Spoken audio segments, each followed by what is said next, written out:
किए तुमरी नाम कुसुमरी सुमरी आनंदे मारिछि ताली किए दुखरे दुखरे गुमुरी गुमुरी रागरे देइछि गाली सबु भाव जेणु तार सत्य से भक्त रचना ता भक्ति गीत भक्त कवि भक्ति गीत भक्त कवि भक्ति गीत। जय जगन्नाथ। उत्कलर सारस्वत तपोवनर तपनिष्ठ साधक मानंकर समर्पित जीवन एवं सेमानंकर अनन्य अनवद्य सृजनी ए जातिर होइछि अक्षय संपद। सेही संपद को सार्वजनीन करिबा पाई सेही सारस्वत संपदर ऐश्वर्य को सार्वजनीन करिबा पाई एभली एक अनन्य कार्यक्रम भक्त कवि और भक्ति गीतर आउ एक विशेष अध्याय रे आपण मान को स्वागत जनाउछु। भक्त कवि भक्ति गीत भक्त कवि भक्ति गीत। भक्त कवि मधुसूदन रावंकर अनवद्य जीवनी एवं तंकर समर्पित सृजनी को नहीं आज ए विशेष अध्याय वरेण्य आलोचक भावे आम सहित रही सारस्वत वाङ्मयर अनन्य गवेषक अनन्य साधक तथा अग्रणी सारस्वत संगठन भुवनेश्वर भंज भारतीर संपादक माननीय डाक्टर कृष्णकेशव षडंगी महोदय स्वागत करुछु। आम सहित उपस्थित रही विशिष्ट आलोचक संस्कृति प्रख्यापक माननीय श्री शरणारविंद ओडिशार लब्ध प्रतिष्ठ कंठशिल्पी मानक सहित रही वाद्ययंत्र प्रमुख परिवेशक गण साहित्य और संगीतर अपूर्व समन्वय को तोली धरुथिबा ए कार्यक्रम रे आमे भक्तबंधु आपण मानक स्वागत करिबा पूर्वक डॉक्टर षडंगी आमे प्रथमे आपणकठू जानिबु ओडिशार सारस्वत जगत रे मधुसूदन रायंकर जो कृति रही ता निश्चित रूपे अनन्य। ए सारस्वत परिमंडल रे भक्त कवि मधुसूदन राव को आपण किभली भाव देखती? भक्त कवि मधुसूदन राव ओडिया साहित्य आकाशर जड़े अमलिन ज्योतिष्क। भक्त कवि मधुसूदन राव होउछंती ब्रह्मवादी कवि जीए ईश्वर को सर्वत्र देखती ईश्वर जे सर्वत्र विद्यमान एई विचार को तांको साहित्य स्थानित करिथिबा अनवद्य कवि होउछंती मधुसूदन राव। आउ भक्त सेई जीए उभय सेवारे एवं निज मनोवृत्ति रे कर्मरे एवं मानसिक विचार रे भगवान को तोली धरे से होची भक्त। आउ मधुसूदन राव दुईटी जाक अर्थात अवबोधरे एवं अनुभवरे भगवान को सहित बा ईश्वर को सहित जड़ित होइछंती। से निराकार उपासनार जड़े अनुगामी होइथिले मध्य साकार स्वरूप को ईश्वरंकर से विश्वतः अर्थात सर्वत्र प्रकृति एवं पुरुषंकर मिलन चित्र को से अनुभव करिछंती एवं ताकोई तांको साहित्य स्थानित करिछंती। तांकर आदर्श होउची बाल्मीक आदि सर्वकवि ताहांकु गुरु रूपे भाबी प्रणमी तांकु भक्ति भरे मागई एही महाबरे मु एही महाबर मागुची वाल्मीकि आदि कवि को मोर गुरु बोली विचार करिकी बागदेवी बाणी ब्रह्म कला मो हृदय रे सदा बेले विराजमान करंतु। बागदेवी बाणी ब्रह्म कला ये जो ब्रह्म कला ये ब्रह्म कलाटी होची प्रकृति पुरुषं को साकार स्वरूप रे संपूर्ण विश्व रे अवलोकन करिबा निराकार तत्व को साकार दर्शन करिबा ये जो विडंबित साधना ये केवल मधुसूदन रावंकर कवितार ही प्रस्फुटित होइछि। नहेले से कौन केबे कहितांते कि सुंदर आहा कि आनंदमय एई विशाल संसार। कि सुंदर आहा कि आनंदमय एही विशाल संसार धन्य महाप्रभु महिमा तुम्हर अटे अनंत अपार। से महाप्रभुंक सर्जना को नहीं निजर आस्था प्रकट करने सहित से श्री चरण रे निजको समर्पित करिसेंते भक्त कवि मधुसूदन राव। आउ ए सुंदर अभिव्यक्ति को कंठरे उतारिबे आज ए आसरर वरेण्य कंठशिल्पी समवेत गायन रे। कि सुंदर आहा कि आनंदमय एही विशाल संसार धन्य महाप्रभु महिमा तुम्भर अटे अनंत पार अटे अनंत पार कि सुंदर कि आनंदमय एही विशाल संसार धन्य महाप्रभु महिमा तुम्हार अटे अनंत पार अटे अनंत पार सूर्य चंद्र तारा तुम्हार आज्ञारे बरसंती ज्योति राशि सूर्य चंद्र तारा तुम्हार आज्ञारे बरसंती ज्योति राशि तुम्हारी कुसुम प्रति प्रभातरे आनंदे भासी धन्य महाप्रभु महिमा तुम्हार अटे अनंत पार अटे अनंत पार कि सुंदर कि आनंदमय एही विशाल संसार धन्य महाप्रभु महिमा तुम्हार अटे अनंत पार अटे अनंत पार पिता माता बंधु भाई भगिनीरा हृदय दे छात्रीति पिता माता बंधु भाई भगिनीरा हृदय दे छात्रीति तेणु मो संसारे रहिछि आनंदे सुख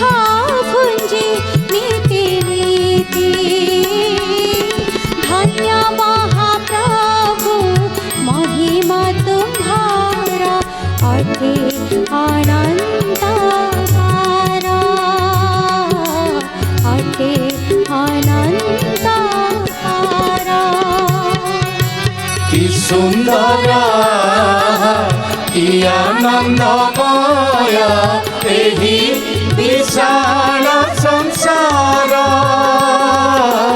धन्य महाप्रभु महिमा तुम्हार अटे अनंत पार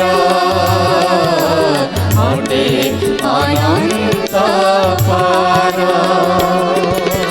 दिय भक्ति प्रभु हृदय मोहर विराज नित्य तहिरे दिय भक्ति प्रभु हृदय मोहर विराज नित्य तहिरे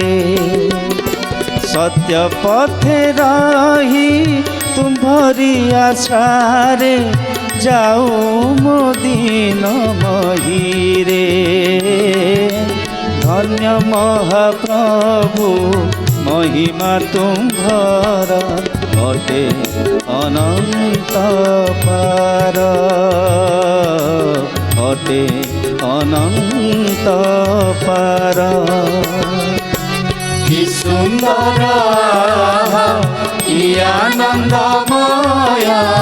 एही विशाल संसार धन्य महाप्रभु महिमा तुम्हार धन्य महाप्रभु महिमा तुम्हार अटे अनंत पार अटे अनंत पार अटे अनंत पार। पवित्र श्री पंचमी रे बसंत पंचमी रे जन्म नहीं भक्त कवि मधुसूदन राव। बोधुए जीवन व्यापी से बागदेवी आराधना करने निराजना करने से ए धरापृष्ठ को अवतरी आसी भिन्न एक स्वर्गच्युत गंधर्व हुई श्री पंचमी रे। कौन कहिबे श्री शरणारविंद किभଳି थिला तांकर बाल्य जीवन। आपण शुणिले आश्चर्य हेबे जहां को आपण भक्त कवि मधुसूदन बोली कहउचंती। ओडिया साहित्य को पारंपरिक छंद चंपू चौतीसा चालीसा आदि ढांचारू मुक्त करी आधुनिक गति दबाकू जेभଳି भाबरे आमे कहि परिबा बालाड ओडे सन्नेट इत्यादि जो धारा आमे पाश्चात्य साहित्य रे देखिचु से सबुर धारार प्रयोग मध्य करिथिले निजे भक्त कवि मधुसूदन। कहा सानिध्यतार एवं साहचर्य रे ना तांकोठू मात्र 5 वर्ष अग्रज राधानाथଙ୍କ सानिध्यतारे। ये कविंकर जन्म होइतिला पथुरिया साही पुरी सहर रे। एबे प्रश्न उठुची पुरी सहर रे जदि तांकर मूल परिवार मराठा से माने पुरी रे केमिति वास कले ना 1803 ने जेतबेले ब्रिटिश प्रवेश कले मराठी माननकू छाड़ीबाकू पड़ला निज निजर भूमि। जेतबेले समस्ते छाड़ी की चली गले सदाशिव राव नामक वृद्ध कहले मु पुरुषोत्तम क्षेत्र छाड़ी जीवी नाही एठी पतित पावन देखिबी शरधा बाली रे चलीबी रहिले श्रीक्षेत्र रे रहिबी। गोटे मराठा परिवार श्रीक्षेत्र रे रहीगले तांको पुओ हेले भागीरथी जे दरोगा चाकरी करिथिले बा तत्कालीन पुलिस। भागीरथी पत्नी होउचंती अंबिका। तांकोटू जो 2टी संतान जन्म हेले ज्येष्ठ संतान थिले भक्त कवि मधुसूदन। 5 वर्षरे जेतबेले तांकर मातृवियोग घटिची एवं तांकु मातुकालय रे छड़ा जाईची तांको माँ निजे तांको बापांकु स्वप्न रे कहउचंती लुह छल छलई ये कथा निजे भक्त कवि मधुसूदन लिखिचंती जे मो पिला दीटा अलोड़ा हेकी सेठी पड़ीचंती मरीगला परे माँ कहूची तमे टिके तांकु तम पाखकु नहीं आस। निजर अनेक रचना रे मातृवियोग और दुख कहिचंती भक्त कवि एवं माँ पाई प्रतिनियत तांको प्राण कांदीची मार स्तुति करी से गाउचंती मा नाम मधुर अति अमृत समान मानामे शीतल हेउ मोहर पराण। बाल्य जीवनरू मातृस्नेहरु वंचित होइथिबा से साधारण शिशुटीर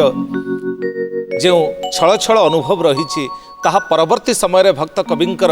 रचनारे से मातृत्वर से स्वतंत्रता को परसी देइछि। आउ से स्वतंत्रतार अनवद्य उक्ति को उपस्थापन करिवे कंठशिल्पी श्रीचरण महांती। मानम मधुर अति अमृत समान मानम मधुर अति अमृत समान मानमे शीतल हेउ मानमे शीतल हेउ मोहर पराण मानम मधुर अति अमृत समान मानम मधुर अति अमृत समान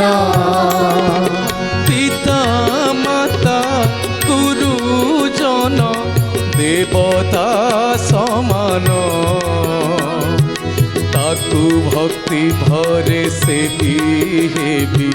सुसंतान भाई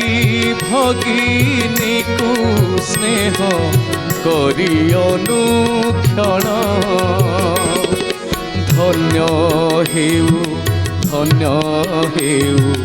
ए मोर जीवन मानम मधुर अति अमृत समान मानम मधुर अति अमृत समान पर दुखे दुखी होई दुखी जन प्रति दया करी हेबी मुहि सुशील सुमति विश्वपति प्राणदाता परम ईश्वरे भजिबी पूजिबी मुहि सदा भक्ति भरे नाम मधुरति अमृत समान नाम मधुरति अमृत समान ए ब्रह्मांडे ए जीवने महाशास्त्र जानी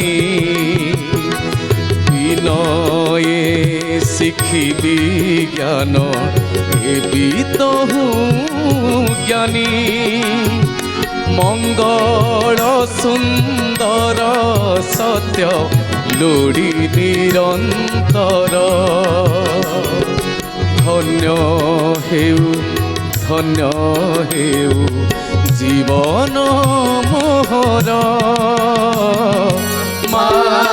नाम मधुरति अमृत समान नाम मधुरति अमृत समान नाम मधुरति अमृत समान निरोला साहित्य साधन रे निविष्ट थिबा प्रतिटी सारस्वत साधक जड़े जड़े दार्शनिक आउ जो माने तंक रचना माध्यम रे ए जाति को शुणाई चली जीवन दर्शनर पद्मतोला एही दृष्टि भक्त कवि मधुसूदन रावकर जीवन दर्शन कौन थिला डाक्टर षडंगी? भक्त कवि मधुसूदन रावकर जीवन दर्शन थिला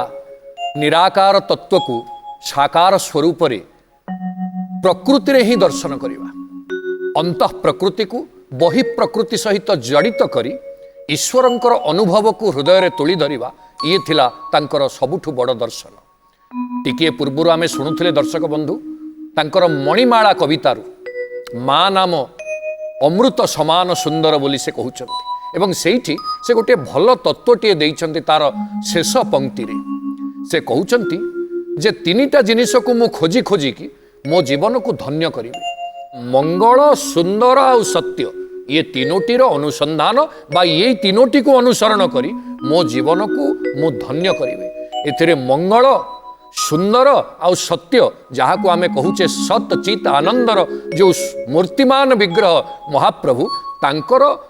जो निराकार तत्व को से प्रकृति भितर खोजी कौठी शोभा देखिकी आत्महरा होइचंती कौठी तांकर सही पक्षीर काकली तांकु आहुरी आनमना करिछि कौठी नदीर तरंग तांकु विह्वलित करिछि कौठी वृक्षर पल्लव मानकर आंदोलन तांकु मुग्ध करिछि आउ कौठी तारा एवं सूर्यंकर उद्भास तांकु चकित करिछि तेणु एभली एक विलक्षण कवि प्रतिभारे से जो तीनोटी कथा कही देई गले ता भितरे गोटे तत्व लुचि गला मंगलर प्रतीक होउचंती माँ सुभद्रा जदि तत्व को आमे जीवा मंगल जहाँ को आमे भद्रा बोली कहूचे से होउचंती मंगलर प्रतीक सुंदरर प्रतीक होउचंती श्वेतकाय बलभद्र आउ सत्यर प्रतीक होउचंती साक्षात महाप्रभु जगन्नाथ तेणु तीनी मूर्ति को से हृदय धारण करिवार एक सांकेतिक तत्व को तांको कविता माध्यम रे आमको रखिदे परिष्कार भाव में कही देइचंती जे तुमे ईश्वर को अनंत तत्व रे ही अनुभव कर अवबोध विद्यारु आसीबो अनुभव निज साधनारु आसीबो तेणु से साधना को करी निज जीवन को पुष्कल कले जाई अखिल ब्रह्मांडपति आपण को असामान्य एवं असाधारण करुणारे आर्द्र करिवे जोथि पाई तांकर स्तबरु से निजे गाइछंती अखिल ब्रह्मांडपति मो जीवन स्वामी एई कथाटी की जेतेबेले व्याप्त करिदेले तांको भक्ति भाव धारारे आमे निस्नात हो जाए जे सेई अखिल को एक विराट तत्व को से निज पिंड भितर ब्रह्मांड कर्ता थोइबार जो आस्पर्धा काव्यिक शैली रे केवल नुहे भाक्तिक शैली रे प्रदर्शन करिसंती तार पटांतर अछि तेणु से अखिल ब्रह्मांडपतिंकर पवित्र प्रेम रे आमे आसंतु भासिबा अखिल ब्रह्मांडपति मो जीवन स्वामी अखिल ब्रह्मांडर से पति को से स्वामी को जे निज जीवनर स्वामी बोली संबोधन करी भक्ति भाव रे तन्मय तल्लीन होइचंती से भावावेगर सुंदर अभिव्यक्ति को कंठरे परसी देबे ए भक्ति संगीत माध्यम रे कंठशिल्पी असीमा पंडा। अखिल ब्रह्मांड पति मो जीवन स्वामी हे परम पिता माता प्रभु अंतर्यामी धन्य करुणा तोहर हे करुणा सिंधु काहि तार पटांतर धन्य करुणा तोहर करुणा सिंधु काहि तार पटांतर ब्रह्मांडर आदि मूल निखिल विधाता सकल कलु सहारी हे मंगल दाता तोर मंगल संगीत निखिल भुवन गाय होइबी मोहित तोर मंगल संगीत निखिल भुवन गाए होइबी मोहित हे आनंदमय कोटि भुवन बालक अधम क्षम मुहि अबोध बालक ज्ञानदाता भगवान दिय मति शुभ बुद्धि दिय दिव्य ज्ञान ज्ञानदाता भगवान दिय मते शुभ बुद्धि दिय दिव्य ज्ञान सत्य पथे धर्म पथे घेनी जा मते भसा पराण मोर तव प्रेम श्रुति प्रभु परम शरण हे जीवन श्री चरणी कलि समर्पण प्रभु परम शरण ए जीवन श्री चरणे कलि समर्पण प्रभु परम शरण ए जीवन श्री चरणे कलि समर्पण तेबे श्री शरणारविंद आमे देखू बाल्य जीवन में मातृहरा होइछंती भक्त कवि मधुसूदन राव एवं तांकर जीवन मध्य कटिची जीवन बीतीची मातृ आलय रे तारि भितरे शिक्षा मध्य सामयिक भाव में प्रभावित होइछि किभଳି थिला तांकर बाल्य शिक्षा। ओडिशा रे बढ़िथिबो ओडिया कहूथिबो एमिति काहार बाल्यकाल नाही जाहार बाल्यकालकु भक्त कवि मधुसूदनकर सानिध्यता मिलिनी। ओडिशा रे रहुथिबो ओडिया कहूथिबो एमिति केही नथिबो ଯାହାର ଦୁଇ ପାପୁଲି ଦୁଇଟା ମକୁ ଧାରଣ କରି ନାହିଁ। ଆପଣ କହିବେ ଦୁଇଟା ମ କ'ଣ ନା ଗୋଟାଏ ମହାପ୍ରଭୁଙ୍କ ମହାପ୍ରସାଦ ଆଉ ଗୋଟାଏ ମଧୁ ବର୍ଣ୍ଣବୋଧ। ଗୋଟାଏରୁ ମୁକ୍ତିର ଆଉ ମୋକ୍ଷର ବାଟ ମୁକ୍ତ ହେଇଯାଏ ଆମ ପାଇଁ। ଅନ୍ୟଟିରେ ପ୍ରଥମ ଅକ୍ଷର ଶିକ୍ଷା ଆମ ଭାଷାର ଗାରିମା ତାର ଉଚ୍ଚାରଣ ଶୈଳୀ ତାର ଲିଖନ ଶୈଳୀ ଇଏ ସବୁ କିଭଳି ଭାବରେ ଉପସ୍ଥାପିତ ହେବ। ଦିନେ ଓଡ଼ିଆ ପାଠ୍ୟପୁସ୍ତକଟିଏ ପଢ଼ିବାକୁ ପାଇନଥିବା ମଧୁସୂଦନ ରାଓ ଯେବେ ପ୍ରଥମେ ଶିକ୍ଷକ ବୃତ୍ତିକୁ ଆସିଛନ୍ତି ପ୍ରଥମେ ଚିନ୍ତନ କରିଛନ୍ତି କିଭଳି ଭାବରେ ଓଡ଼ିଆ ଜାତିର ପିଲାମାନେ ଓଡ଼ିଆ ଅକ୍ଷରକୁ ବୁଝିବେ ଯୁକ୍ତାକ୍ଷରକୁ ବୁଝିବେ ଆମୋଦ ପ୍ରମୋଦ ମାଧ୍ୟମରେ ଶିକ୍ଷାକୁ ଆହରଣ କରିବେ। ଆଗରୁ କହୁଥିଲୁ ପିତା ଦରୋଗା ସେତେବେଳେ ପୁରୀ ଜିଲ୍ଲାର ଗୋପରେ ଚାକିରି एपटे माँ स्वप्न कले मो पिलाए बहुत कष्ट पाइले तमें नहीं आस सेतबले बाटघाट नहीं अशिक्षा अंधार कादुओ पचर मचर बाट चारिआडे कादुओ जीवाकू बाहरले पूरी पिला मानक पाखक चली चली चली चली पहुँचले हेले पिलांकु आनिबी केमिति रास्ता एमिति कांधरे गोटे बाहुंगी पकेइले एवं बाहुंगरे दुई पटे दुईटी बेता झुलेइले गोटे बापा तार दुईटा पिलांकु बुहाई नब पुरीरू गोप एक मधुसूदन निजे वर्णना करुचंती तांको बापा तांको केमिति नेइकी जाउचंती कहउचंती काळे हमकु बेता भितरे कष्ट हब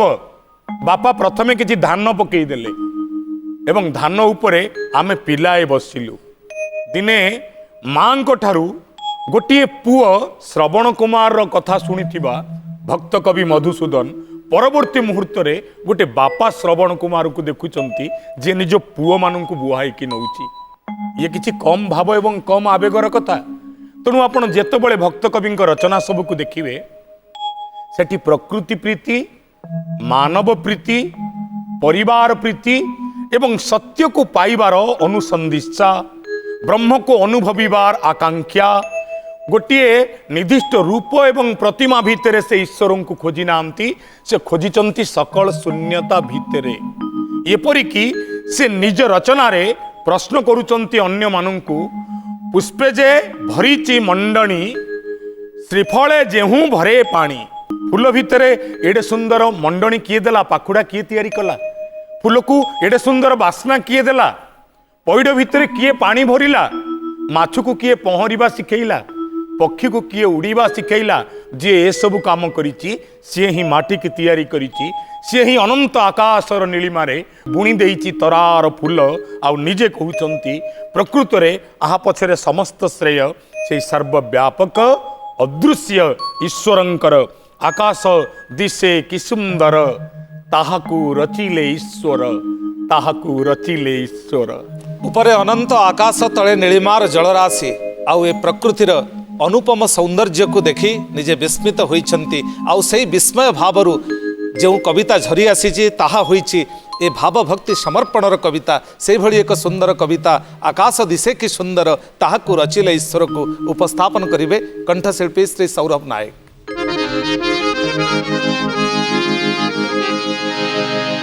आकाश दिशे कि सुंदर, ताहाकू रचिले ईश्वर। ईश्वर दयार सागर, तांकर महिमा सुमर। आकाश दिशे कि सुंदर, ताहाकू रचिले ईश्वर। ईश्वर दयार सागर, तांकर महिमा सुमर। उज्ज्वल सूर्य चंद्र तारा, नील समुद्र श्याम धारा। उज्ज्वल सूर्य चंद्र तारा, नील समुद्र श्याम धारा। पर्वत नदी तरुमान, पर्वत नदी तरुमान। सृजिले प्रभु भगवान। आकाश दिशे कि सुंदर, ताहाकू रचिले ईश्वर। ईश्वर दयार सागर, तांकर महिमा सुमर। नाना वर्णर फूल फल, वृक्षर पल्लव कोमल। नाना वर्णर फूल फल, वृक्षर पल्लव कोमल। मनुष्य पशु पक्षी आदि, मनुष्य पशु पक्षी आदि। सकल सृजिले अनादि। आकाश दिशे कि सुंदर, ताहाकू रचिले ईश्वर। ईश्वर दयार सागर, तांकर महिमा सुमर। तांकरी आज्ञारे पवन, सर्वत्र करे विचरण। तांकरी आज्ञारे पवन, सर्वत्र करे ବିଚରଣ ଅଗ୍ନି ତାଙ୍କର ଆଦେଶରେ ଅଗ୍ନି ତାଙ୍କର ଆଦେଶରେ ଉତ୍ତାପ ତେଜ ଦାନ କରେ ଆକାଶ ଦିଶେ କି ସୁନ୍ଦର ତାହାକୁ ରଚିଲେ ଈଶ୍ୱର ଈଶ୍ୱର ଦୟାର ସାଗର ତାଙ୍କର ମହିମା ସୁମରା। ଶିକ୍ଷକତାକୁ ଜୀବନର ବୃତ୍ତି ଭାବେ ଗ୍ରହଣ କରିଛନ୍ତି ଭକ୍ତ କବି ମଧୁସୂଦନ ରାଓ। ଆଉ ପ୍ରବୃତ୍ତିତଃ ନିଜେ କାବ୍ୟ ସାଧନାରେ କବିତା ରଚନାରେ ନିମଗ୍ନ ହୋଇ ଉତ୍କଳର ସାରସ୍ୱତ ଭଣ୍ଡାରକୁ ସମୃଦ୍ଧ କରିଛନ୍ତି। ଆମେ ଡକ୍ଟର ଷଡ଼ଙ୍ଗୀ এই ବୃତ୍ତିଗତ ଜୀବନ ଆଉ ତାଙ୍କ ପ୍ରବୃତ୍ତିତ ଜୀବନ, ଶିକ୍ଷକର ଜୀବନ ଏବଂ କବିର ଜୀବନ ଭିତରେ କିଭଳି ଭକ୍ତ କବି ମଧୁସୂଦନ ରାଓଙ୍କର ଜୀବନର ବୈଶିଷ୍ଟ୍ୟ ହୋଇଛି ପ୍ରତିପାଦିତ କହିବେ। ଭକ୍ତ କବି ମଧୁସୂଦନ ରାଓ ଏକାଧାରରେ ଶିକ୍ଷକତାକୁ ବୃତ୍ତି ଭାବରେ ଗ୍ରହଣ କଲାବେଳେ କବିତ୍ୱ ତାଙ୍କର ପ୍ରବୃତ୍ତି ହେଇଛି। କବି ବିଶ୍ୱକୁ ଅନୁଶାସନ କରିବେ, କବିଙ୍କର କାବ୍ୟ ବିଶ୍ୱକୁ ନୀତି ଶିକ୍ଷା ଦେବ ଏବଂ ଜଣେ ଶିକ୍ଷକ ଯେତେବେଳେ କବି ହେଇଯିବ ତା କାବ୍ୟ କେବଳ ଆଦର୍ଶ ଏବଂ ନୀତି ଶିକ୍ଷାର ଏକ ବିରାଟ ଗନ୍ତାଘର ହେବ, ଏଥିରେ କିଛି ଅତ୍ୟୁକ୍ତି ନାହିଁ। ଆପଣ ଦେଖିବେ ବହୁ ସମୟରେ ତାଙ୍କ ରଚନାବଳୀ ଭିତରେ ଅନେକ ନୀତି ଶିକ୍ଷା ଆମେ ପାଏ। ବିଦ୍ୟା ଅଟଇ ମହାଧନ ବାଳକେ କର ଉପାର୍ଜନ, ଏ କଥାଟି ଆମେ ପିଲାଦିନୁ ପଢ଼ିଛେ, କିନ୍ତୁ ଏ କବିତାର ରଚୟିତା ହେଉଛନ୍ତି ଭକ୍ତ କବି ମଧୁସୂଦନ ରାଓ। ବାରମ୍ବାର ବାରମ୍ବାର ନୀତିବାଣୀକୁ ଆମ ଆଗରେ ରଖି ଆମ ଜୀବନକୁ ଶୃଙ୍ଖଳିତ ଏବଂ ସମୃଦ୍ଧ କରିବା ପାଇଁ, ବାଳକମାନଙ୍କୁ ବୋଧ ଦେବା ପାଇଁ ତାଙ୍କର ରଚନାରେ ଆପଣ ଦେଖିବେ ଶିଶୁ ଗୀତିକା, ବାଳବୋଧ, ଯାହାକୁ ଟିକିଏ ପୂର୍ବରୁ ଶ୍ରଦ୍ଧେୟ ଶରଣାରବିନ୍ଦ କହୁଥିଲେ କେମିତି ବର୍ଣ୍ଣବୋଧ, ଏ ଯେଉଁ ବୋଧ ଶବ୍ଦଟି ଅବୋଧ ବାଳକମାନଙ୍କୁ ବୋଧ ଦେବା ପାଇଁ ଶିକ୍ଷକର ଭୂମିକା ଯେମିତି, ସେମିତି ଅବୋଧ ଶ୍ରୋତୃମଣ୍ଡଳୀ ବା ପାଠକମାନଙ୍କୁ ବୋଧ ଦେବାରେ କବିର ଭୂମିକା ମଧ୍ୟ ଅନସ୍ୱୀକାର୍ଯ୍ୟ। ତେଣୁ କବି ଏବଂ ଶିକ୍ଷକ ଇଏ ଦୁଇଟି ଯାକକୁ ପ୍ରବୃତ୍ତି ଏବଂ ବୃତ୍ତି ଭାବରେ ସ୍ୱୀକୃତ କରିଥିବା ଭକ୍ତ କବି ମଧୁସୂଦନ ରାଓ ତାଙ୍କ ଜୀବନରେ ଜଣେ ସଫଳ ଶିକ୍ଷକ ବି ହେଇଛନ୍ତି ଏବଂ ଜଣେ ସଫଳ କବି ବି ହେଇଛନ୍ତି ଏବଂ ନୀତିଧାରାରେ ସେ ଏଭଳି ଉଦ୍ବୁଦ୍ଧ ହେଇଛନ୍ତି, ପ୍ରତ୍ୟେକ ସ୍ତରରେ ପ୍ରତ୍ୟେକ ସମୟରେ ସେ ତାଙ୍କର ଇଷ୍ଟଙ୍କୁ ନିଜ ଅନ୍ତରରେ ସ୍ଥାନିତ କରିଛନ୍ତି। ଯେତେବେଳେ ହୃଦୟରେ ଆପଣଙ୍କର ନିଜ ଇଷ୍ଟ ବିରାଜମାନ ହେବେ ସେତେବେଳେ ଆପଣଙ୍କର ଅନ୍ୟ କୌଣସି ପ୍ରକାରର ଅପଭ୍ରଂଶର ସନ୍ଦେହ ରହିବ ନାହିଁ, କୌଣସି ପରିସ୍ଥିତିରେ ସ୍ଖଳନର ସନ୍ଦେହ ରହିବ ନାହିଁ। କାହିଁକି ନା ହୃଦୟ ଈଶ୍ୱର ଆପଣଙ୍କୁ ଧରିକି ରଖିଛନ୍ତି। ଆଉ ସେଇଥିପାଇଁ ସେ ପ୍ରତି ମୁହୂର୍ତ୍ତରେ ନିଜ ହୃଦୟ ଈଶ୍ୱରଙ୍କୁ ଡାକୁଥିଲେ ଯେ ହେ ପ୍ରଭୁ, ହୃଦୟ କୁଟୀରେ ଆସ ଦୀନ ବନ୍ଧୁ, ଆସ ଏ ହୃଦ କୁଟୀରେ, এই ହୃଦ କୁଟୀରକୁ ତୁମେ ଓହ୍ଲେଇ ଆସ। କାହିଁକି ନା ପାପ ସନ୍ତାପରେ ହୋଇ ଜର୍ଜରିତ ଡାକେ ଦିନ ଅତି କାତରେ। ଏ ହୃଦୟ କୁଟୀରକୁ ଆପଣ ଚଞ୍ଚଳ ଚାଲି ଆସନ୍ତୁ। ହୃଦୟ କୁଟୀରରେ ଈଶ୍ୱର ଥିଲେ ଯାଇ ମୁହଁରୁ ଅମୃତର ବର୍ଷା ହେବ ଏବଂ ସେ ଅମୃତର ବର୍ଷା ଉଭୟ ଶିକ୍ଷକ ଭାବରେ ଶିଷ୍ୟମାନଙ୍କୁ ପୁଷ୍ଟ କଲାବେଳେ କବି ଭାବରେ ଶ୍ରୋତୃମଣ୍ଡଳୀଙ୍କୁ ମଧ୍ୟ ପରିପୁଷ୍ଟ କରିବ। मन मंदिर को उन्मुक्त रखी हृदय सिंहासन को पाति रखी से हृदय कुटीर रे हृदय सिंहासन रे निजर आराध्य निजर इप्सित को अवस्थान करने प्रार्थना करिसेंति भक्त कवि। आउ सही प्रार्थनार आउ एक सुंदर प्रकाश जहाँ को उपस्थापन करिवे कंठशिल्पी सुश्री शैलभामा महापात्र।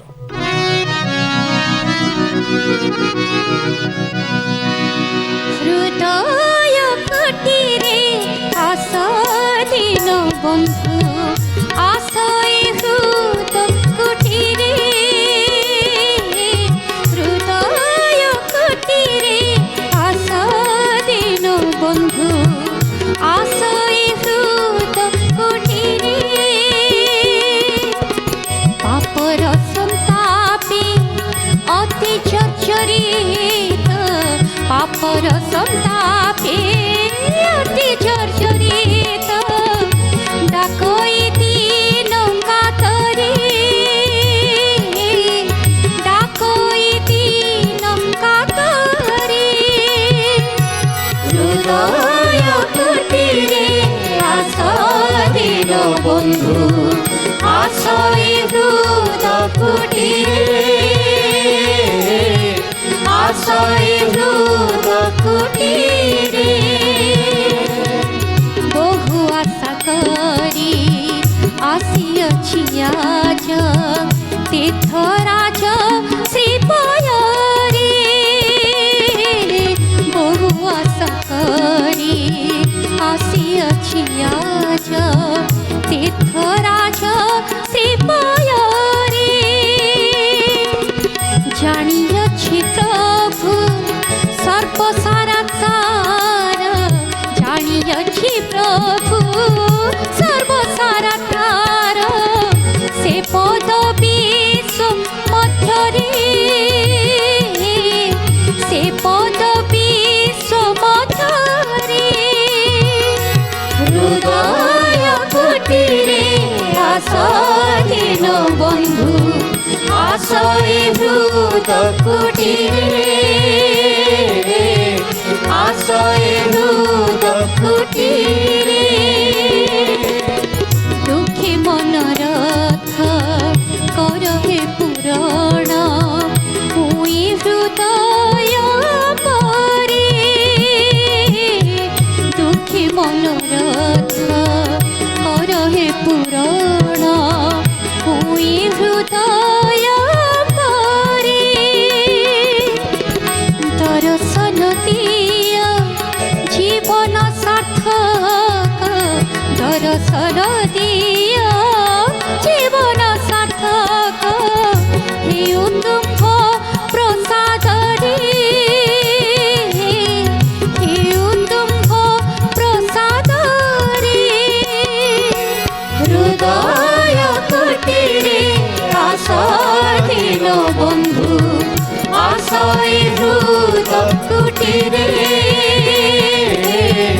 आशय हृद कुटीरे आशय हृद कुटीरे 1866 आसीछि सेई नंक दुर्भिक्ष आ नंक दुर्भिक्ष समय रे मात्र 13 वर्ष बयस होईछि भक्त कवि मधुसूदन राव को बुभुक्षु मुहरे आहार देवा पाई से चली आसीछंती कौन कहिबे एहाकु केउ दृष्टि रे देखिबे किभली एते कम बयसर पिलाटीए मानव भितरे माधव को संदर्शन करुछि आउ नर भितरे नारायण को संदर्शन करुछि श्री शरणारविंद 9 वर्ष बयस गोप माटी जोटी बापा भागीरथी दरोगा अछंती सेठी चाटशाली पाठ आरंभ होला एवं परे जेतेबेले बापा भागीरथींकर सरकारी चाकरी ट्रांसफर होउची भुवनेश्वर को सेतेबेले भुवनेश्वर रे स्कूल नाही गोटिए बोली भर्नाकुलर स्कूल ईश्वरचंद्र विद्यासागर बंगरे बंगवासी पिलाए पाठ पढ़िबा पई गोटिए शिक्षा खसड़ा तैयारी करथिले शिशु मानक पई सेई बंगीय भाषा रे भुवनेश्वर उपरे पाठ पढ़िले मधुसूदन दिने उड्र साहेब आसचंती शिक्षा परिदर्शक हेई स्कूल ले पिला मानकर इंटरव्यू नेला बेले आखि पड़ी जाउची मधुसूदन को ऊपर जहाँ पचारुचंती मधुसूदन उत्तर दउचंती 20टी प्रश्न पचारले उड्र साहेब एवं जेतेबेले जानिबा को चाहिए ए पिलाटीर परिचय कहले पिला जदि एते भल पढ़ुची डाकिले तांको बापा भागीरथी को आंकु पुरी जिला स्कूल ले पढ़ेबार मु सकल व्यवस्था करदेवी तमे आंकु पुरी जिला स्कूल ले पढ़ाओ पुरी रे मध्य निजकु जने मेधावी छात्र भाव में प्रतिपादन कले से समय उड्र साहेब रखिथिले गोटे प्रश्नर जे उत्तर दब 5 टंका जे 20टी प्रश्नर उत्तर दब से 100 टंका पाइब एवं गोटे रौप्य पदक पाइब जहाकु 7 दिन पिलाटाए घर को नहीं पारिब सेठी मध्य जिला स्कूल ले 100 टंका पाइले रौप्य पदक 7 दिन पाई घरे रखिले किंतु दुर्भाग्य 1866 नंक दुर्भिक्ष जिला स्कूल छात्र ये द्वितीय रे सप्तम रे पढ़ुचंती राधानाथ राय चारिआडे नंक दुर्भिक्ष आज जी शब बुहाई की नहीं की जाऊची काली सकाळे सी शब होउची गछरे पत्र नाही हा अन्न डाकरारे किए कोउटी मरी जाउचंती महंत हलधर दास प्रथमे बाहरले सेवा करिबा पई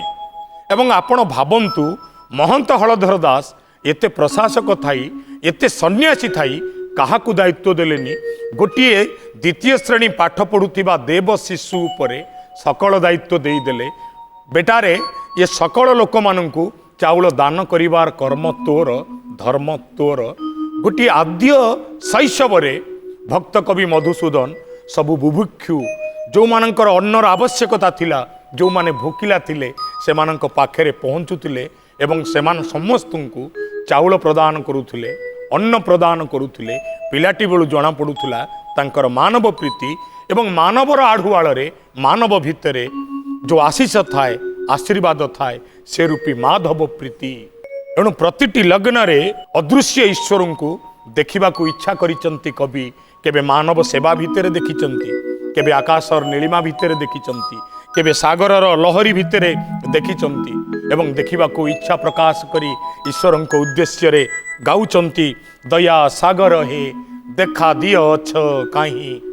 देखा दिय अछ काहीं।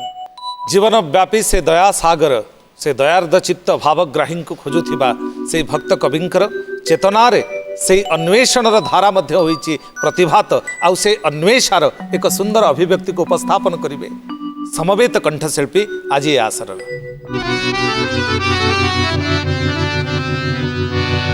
दया सागर हे देखा दिया अच्छा काहीं दया सागर हे देखा दिया अच्छा काहीं तुम बिना प्रभु ए विश्व संसार तुम बिना प्रभु ए विश्व संसार क्षणे भल न लागई दया सागर हे देखा दिया अच्छा काहीं दया सागर हे देखा दिया अच्छा काहीं मोह अंधकारे अंध मोनयना श्री चरण दिसु नहीं पाप जातनारे हृदय थाय पाप जातनारे हृदय थाय हेउछि हे विश्व साई दया सागर हे देखा दिया अच्छा काहीं दया सागर हे देखा दिया अच्छा काहीं आकाश सागर गिरिबन नदी चराचर बिछ एही संसार विषाक्त नयन अग्रते संसार विषाक्त नयन अग्रते क्षणे सुधा न शोभई दया सागर हे देखा दिया अच्छा काहीं दया सागर हे देखा दिया अच्छा काहीं जीवन जवन धन मान ज्ञान काहीं रे तो शांति नहीं निराश व्याकुल अवसन्न चित्ते निराश व्याकुल अवसन्न चित्ते डाकुअछि प्रभु मुई दया सागर हे देखा दिया अच्छा काहीं दया सागर हे देखा दिया अच्छा काहीं दर्शन बारे दिय प्राण सखा भक्त जन भावग्राही तुम्भ पाद पद्मे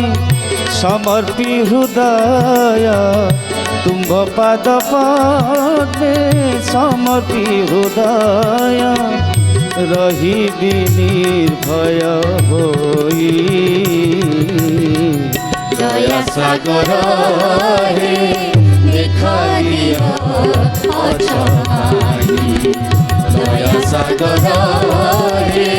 देखा दियो अचकाई दया सागर रे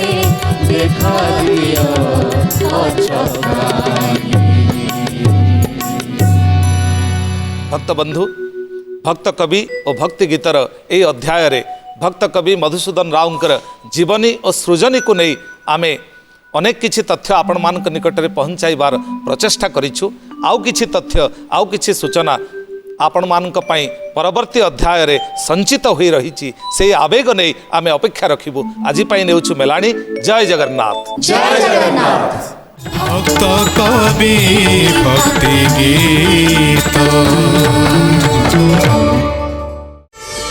प्रार्थना आम आनंदर उत्स।